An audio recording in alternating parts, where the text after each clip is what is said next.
Hi all, നമ്മുടെ പുതിയൊരു വീഡിയോയിലേക്ക് എല്ലാവർക്കും സ്വാഗതം. ഇതുപോലെ കുറച്ച് പേപ്പർ ഗ്ലാസ് ഉണ്ടെങ്കിൽ നമുക്ക് നല്ല നല്ല കുറച്ച് പുതിയ പുതിയ ഐഡിയകളൊക്കെ ഉണ്ട് കേട്ടോ. ഇതുപോലെ ഒരു ഗ്ലാസ് എടുത്തതിന് ശേഷം ബാക്കിലായി ഇതുപോലെ ഒന്ന് വരച്ചു കൊടുക്കാം. ഇനി നമുക്ക് ഇതേ ആകൃതിയിൽ ഒന്ന് കത്രിക വെച്ച് വിട്ടെടുക്കാം. ഇത് എന്തിനാണെന്ന് മനസ്സിലായാലൊന്ന് താഴെ ഒന്ന് കമൻറ്റ് ചെയ്യണേ. ഇനി ഇതുപോലെ നമ്മൾ ഈ വരച്ച ഭാഗം നമുക്കിതുപോലെ ഇതിന്ന് കട്ട് ചെയ്ത് മാറ്റിയെടുക്കാം.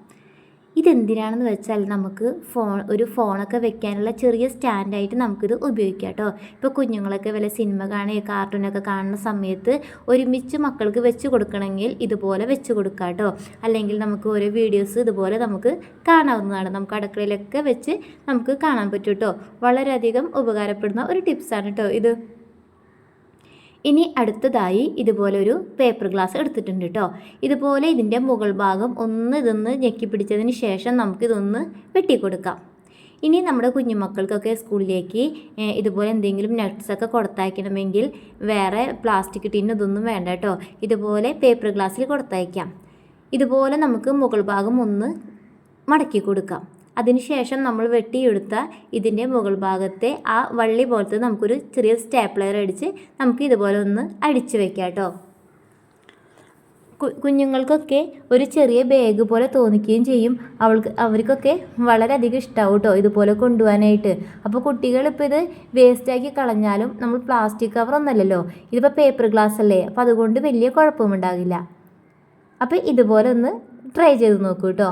അടുത്തതായി ഇതുപോലൊക്കെ ഒരു പാത്രമുണ്ടെങ്കിൽ നമുക്ക് എത്ര ഗ്ലാസ് ഇതിൽ കൊള്ളുന്നോ അത്രയും ഗ്ലാസ് നമുക്കിതിലേക്ക് വെച്ച് കൊടുക്കാം. ഇനി ഇതെല്ലാം ഒരു ചെറിയ കാർഡ്ബോർഡ്, ഇങ്ങനെ പരന്ന കാർഡ്ബോർഡ് പെട്ടി ഉണ്ടാവുമല്ലോ, അതിലായാലും നമുക്കിതുപോലെ പേപ്പർ ഗ്ലാസ് വെച്ച് നമുക്ക് ഇഷ്ടമുള്ള സാധനങ്ങൾ നമുക്ക് ഇതുപോലെ ഇങ്ങനെ അടക്കി പെറുക്കി വെക്കാം കേട്ടോ. നമ്മുടെ മേശപ്പുറത്തൊക്കെ കുഞ്ഞുങ്ങളുടെ പഠിക്കുന്ന മേശപ്പുറത്തൊക്കെ അവരുടെ പെൻസിൽ, റബ്ബർ, സ്കെയില് അതൊക്കെ നമുക്ക് ഇതേപോലെ നമുക്ക് മാറ്റി വയ്ക്കാം. അപ്പോൾ പെട്ടെന്ന് തന്നെ നമുക്ക് ബുദ്ധിമുട്ടില്ലാണ്ട് എടുക്കാൻ പറ്റും കേട്ടോ. ഓരോന്നും തപ്പി നടക്കേണ്ട ആവശ്യമില്ല. ഇനി അതുപോലെ തന്നെ നമ്മളെ കറണ്ട് ബില്ല് കുറയ്ക്കാനും ഈ പേപ്പർ ഗ്ലാസ് കൊണ്ട് സാധിക്കും കേട്ടോ. കുഞ്ഞുങ്ങൾക്കൊക്കെ സ്കൂളിൽ പോകുന്ന സമയത്ത് നമ്മൾ കിച്ചണിൽ ഒരു കറികളൊക്കെ റെഡിയാക്കൂലേ, അപ്പോൾ അത് നമുക്ക് തലേ ദിവസം ഇതേപോലെ അരിഞ്ഞ് സ്റ്റോർ ചെയ്ത് വെക്കുകയാണെങ്കിൽ നമുക്ക് ഫ്രിഡ്ജ് തുറന്ന് ഓരോ ഐറ്റംസ് എടുക്കേണ്ട ആവശ്യമില്ല കേട്ടോ. നമുക്ക് ഒരുമിച്ച് ഇതുപോലെ തലേ ദിവസം ഫ്രിഡ്ജിൽ സ്റ്റോർ ചെയ്ത് വെക്കുകയാണെങ്കിൽ ഇതുപോലെ ഒരു പാത്രം നമുക്ക് എടുത്താൽ മതി. കറി വയ്ക്കാനും അതിനുള്ള എല്ലാ സാധനങ്ങളും നമുക്ക് ഇതേപോലെ ആക്കി ഫ്രിഡ്ജിൽ സ്റ്റോർ ചെയ്ത് വെക്കാം കേട്ടോ. അപ്പോൾ നമ്മുടെ കറണ്ട് ബില്ല് കുറയ്ക്കാനും നമുക്ക് സാധിക്കും കേട്ടോ. ഇനി അടുത്തതായി നമ്മുടെ പേപ്പർ ഗ്ലാസ് കൊണ്ട് നല്ല അടിപൊളി നമുക്ക് ഒരു ചെറിയൊരു കേക്ക് ഉണ്ടാക്കിയാലോ. മുട്ടൊന്നും ചേർക്കാതെ സൂപ്പർ ടേസ്റ്റിലുള്ളൊരു കേക്കാണ് കേട്ടോ. ഇവിടെ ഇതാ ഒരു മിക്സിയുടെ ജാറിലേക്ക് ഡ്രൈ ആയ മിക്സിയുടെ ജാർ തന്നെ എടുക്കാൻ ശ്രദ്ധിക്കണേ. ഒരു 1/4 കപ്പ് പഞ്ചസാര ചേർത്ത് കൊടുക്കുന്നുണ്ട്. ഏലക്കായ ഉണ്ടെങ്കിൽ അത് ചേർക്കാം, അല്ലെങ്കിൽ നമുക്ക് വാനില എസൻസ് ചേർക്കാം. ഞാനിവിടെ ഓറഞ്ചിൻ്റെ തൊലി വെള്ളഭാഗം പെടാതെയാണ് കേട്ടോ ചേർത്തിരിക്കുന്നത്. ഇനി ഇതിലേക്ക് ചെറുനാരങ്ങയുടെ തൊലിയായാലും കുഴപ്പമില്ല. ഇനി ഇത് പൊടിച്ചതിന് ശേഷം മറ്റൊരു ബൗളിലേക്ക് മാറ്റി കൊടുക്കാം. ഇനി ഇതിലേക്ക് 1/4 ടീസ്പൂൺ ബേക്കിംഗ് സോഡയും 1/4 ടീസ്പൂൺ തന്നെ ബേക്കിംഗ് പൗഡറും ചേർത്ത് കൊടുക്കാം. ഇനി ഇതെല്ലാം കൂടി നന്നായി തന്നെ ഒന്ന് മിക്സ് ചെയ്തെടുക്കുക. ഇനി ഇതിലേക്ക് 1 കപ്പ് മൈദ, ഇതിലേക്ക് ഒരു അരിപ്പയിലിട്ട് ഒന്ന് അരിച്ചെടുക്കാം. ഈ മൈദയിൽ കുറച്ച് ഇങ്ങനെ കട്ടകളൊക്കെ പോലുള്ള ഉണ്ടാവും, അപ്പോൾ അതൊക്കെ ഒന്ന് മാറാനാണ് കേട്ടോ. ഇതുപോലെ അരിപ്പയിലിട്ട് ഒരു പ്രാവശ്യം മാത്രം ഒന്ന് അരിച്ചെടുത്താൽ മതി. ഇത് അരിച്ചെടുത്ത് നമുക്കൊരു ടീസ്പൂൺ വെച്ചിട്ട് നമുക്കിതെല്ലാം കൂടി ഒന്ന് മിക്സ് ചെയ്തെടുക്കുക. ഇനി ഇതിലേക്ക് 1 കപ്പ് പാലാണ് കേട്ടോ ഞാനിവിടെ എടുത്തിരിക്കുന്നത്. പക്ഷേ 1 കപ്പ് പാൽ നമുക്ക് വേണ്ട, ഒരു 1/4 കപ്പിനും താഴെ കുറച്ച് പാൽ മതി കേട്ടോ. എല്ലാം കൂടി നന്നായി തന്നെ ഒന്ന് മിക്സ് ചെയ്തെടുക്കാം. ഇതിലിപ്പോൾ 1 ടീസ്പൂൺ പാല് നമുക്കിവിടെ ബാക്കി വന്നിട്ടുണ്ട് കേട്ടോ. ഇനി ഇതിലേക്ക് ഞാനിവിടെ 1/4 കപ്പിൻ്റെ ഓയിലിൽ ഒരു 2 ടീസ്പൂൺ തന്നെ ഓയിൽ ഉണ്ടാവുള്ളൂ കേട്ടോ. അതൊന്ന് ഇതുപോലെ ചേർത്ത് എല്ലാം കൂടി നന്നായി തന്നെ ഒന്ന് മിക്സ് ചെയ്ത് കൊടുക്കാം. ഓയിലും കൂടി ചേർത്ത് നന്നായി തന്നെ ഒന്ന് മിക്സ് ചെയ്യണേ. ഇവിടെ എല്ലാതും തന്നെ നന്നായി തന്നെ മിക്സ് ആയിട്ടുണ്ട് കേട്ടോ. ഇനി ഇത് ഞാനിവിടെ പേപ്പർ ഗ്ലാസ്സിലാണ് കേട്ടോ ഇത് ബേക്ക് ചെയ്യാൻ വേണ്ടി വെക്കുന്നത്. ഇനി ഇത് ഒരു 1/4 ഗ്ലാസ് ആക്കി നമുക്കിതിലേക്ക് ഒഴിച്ചു കൊടുക്കാം. ഇതുപോലെ ഒട്ടും തന്നെ കട്ടകളില്ലാതെ നല്ലൊരു ബാറ്ററായിട്ട് നമുക്ക് ഒഴിച്ചു കൊടുക്കാം കേട്ടോ. പിന്നെ ഒരുപാട് കൂട്ടുകാർ നമ്മുടെ വീഡിയോസൊക്കെ കണ്ട് സപ്പോർട്ട് ചെയ്യുന്നുണ്ട് കേട്ടോ. അതിന് വളരെയധികം താങ്ക്സ് ഉണ്ട് കേട്ടോ. നമ്മൾ ഒരുപാട് സമയമൊക്കെ എടുത്ത് എഡിറ്റ് ചെയ്ത് മക്കളുടെ കാര്യങ്ങളൊക്കെ നോക്കിയിട്ടാണ് കേട്ടോ നമ്മൾ വീഡിയോ ഒക്കെ ചെയ്യുന്നത്. അപ്പോൾ നിങ്ങൾ കണ്ട് സപ്പോർട്ട് ചെയ്യുന്നതിൽ വളരെയധികം താങ്ക്സ് ഉണ്ട് കേട്ടോ. ഇനിയും തുടർന്ന് നമുക്ക് ഇതുപോലെ തന്നെ സപ്പോർട്ട് ചെയ്യണേ. നിങ്ങളുടെ സപ്പോർട്ട് ഉണ്ടെങ്കിൽ മാത്രമേ നമുക്ക് മുൻപോട്ട് പോകാൻ പറ്റുകയുള്ളൂ. അതുപോലെ തന്നെ നമ്മുടെ വീഡിയോസിനൊക്കെ ലൈക്ക് കൂടി ചെയ്യണം കേട്ടോ. ഇനിതാ ഇവിടെ എല്ലാം ക്ലാസ്സിലും ഒഴിച്ചു കൊടുത്തിട്ടുണ്ട് കേട്ടോ. ഇവിടെ അതിന് ഒരു 10 മിനിറ്റ് മുൻപ് ഒരു പഴയ കുക്കറാണ് കേട്ടോ ഞാൻ ഇതുപോലെ അടപ്പത്ത് വെച്ച് വിസിലും വാഷൊക്കെ എടുത്തു മാറ്റിയിട്ടുണ്ട്. ഇനി അതിൻ്റെ താഴെ ഒരു പാത്രം വെച്ച് ഇതുപോലെ നമുക്ക് വെച്ച് കൊടുക്കാം. ഒരു 10 മിനിറ്റ് മുമ്പ് ഇതുപോലെ ഒന്ന് പ്രീ ഹീറ്റ് ചെയ്താൽ മതി കേട്ടോ. ഇനി ഓവനുള്ളവരാണെങ്കിൽ ഓവനിൽ വെച്ച് കൊടുക്കാം. ഇതിപ്പോൾ നമുക്ക് വളരെ സിമ്പിളായി തന്നെ ചെയ്യാൻ പറ്റുന്ന മെത്തേഡാണ് കേട്ടോ. വളരെയധികം ടേസ്റ്റും മുട്ടയും ബീറ്ററും വിസ്കൊന്നുമില്ലാതെ എളുപ്പത്തിൽ തന്നെ നമുക്ക് ചെയ്യാൻ പറ്റുന്ന ഒരു കപ്പ് കേക്കിൻ്റെ റെസിപ്പിയാണ് കേട്ടോ. ഇനി ഒരു 25-30 മിനിറ്റിന് ശേഷം നമുക്കിതൊന്ന് തുറന്ന് നോക്കാം.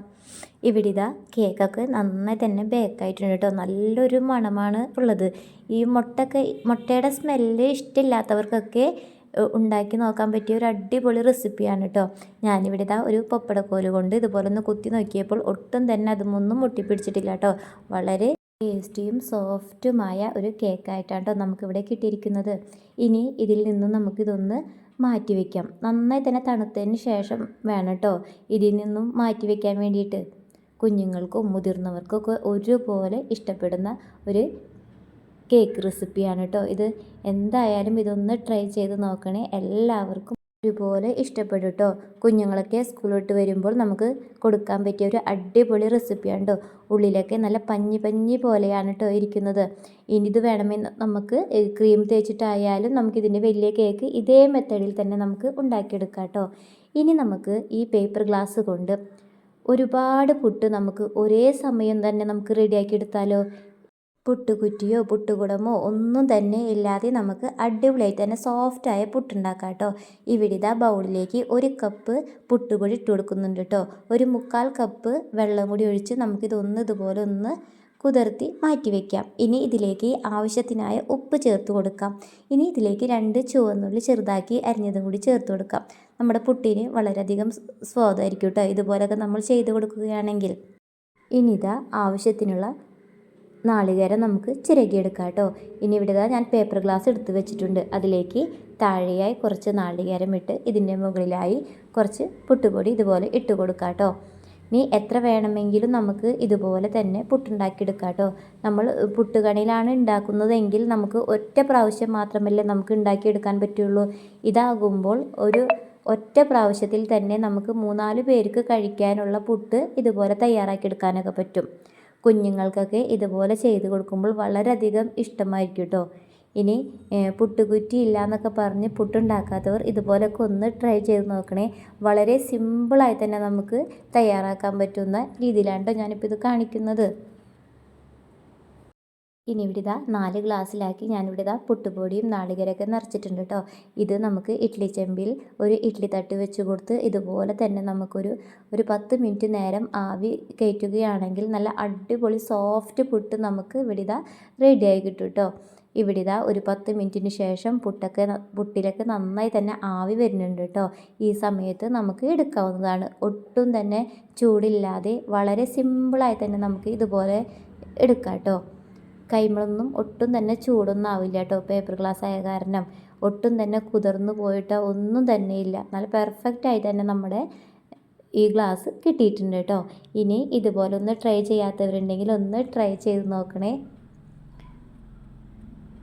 ഇന്നത്തെ പുട്ടിൻ്റെയും കേക്കിൻ്റെയും പിന്നെ പേപ്പർ ഗ്ലാസ് വെച്ചിട്ടുള്ള എല്ലാ ട്രിക്കും റെസിപ്പിയും ഒക്കെ നിങ്ങൾക്ക് ഇഷ്ടമായിട്ടുണ്ടെങ്കിൽ നമ്മുടെ ചാനൽ ഒന്ന് സബ്സ്ക്രൈബ് ചെയ്ത് സപ്പോർട്ട് ചെയ്യണേ. ഇൻഷാ അല്ലാഹ് മറ്റൊരു വീഡിയോയുമായി നമുക്ക് വീണ്ടും കാണാം.